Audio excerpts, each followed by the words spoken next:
আসসালামু আলাইকুম। আপনারা যারা ফেসবুক ব্যবহার করে থাকেন, ফেসবুকে এই বারগুলা কিন্তু উপরে ছিল, এই বারগুলা কিন্তু নিচে চলে আসছে।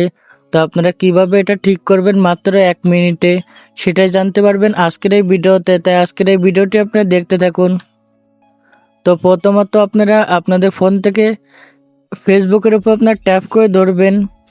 ফেসবুকের উপর ট্যাপ করে ধরার পর অ্যাপ ইনফো লেখা রয়েছে, আপনারা অ্যাপ ইনফোতে ক্লিক করবেন। তারপর এখানে দেখতে পাচ্ছেন লেখা রয়েছে 3 নম্বরে স্টোরেজ। তো আপনারা স্টোরেজের ওপর ক্লিক করবেন। স্টোরেজের ওপর ক্লিক করার পর এখানে আপনারা দুইটা অপশান পেয়ে যাবেন। তো আপনারা অবশ্যই এখান থেকে দুইটা অপশান আপনারা ক্লিয়ার করে দিবেন। তো আমি কিন্তু দুইটা অপশান ক্লিয়ার করে দিয়েছি। তারপর যে কাজটি করবেন, আপনারা এখান থেকে ব্যাকে চলে আসবেন। তো ব্যাকে আসার পর এখানে দেখতে পাচ্ছেন লেখা রয়েছে ফ্রিজ স্টপ নাকি একটা লেখা রয়েছে। তো আপনারা এখানে ক্লিক করবেন, তারপর ওকেতে ক্লিক করবেন। তারপর আপনারা এখান থেকে বেরিয়ে আসবেন।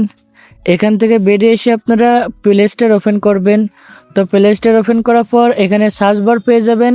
সার্চ বারে আপনারা ফেসবুক লিখে সার্চ দিবেন, দেওয়ার পর ফেসবুক চলে আসবে।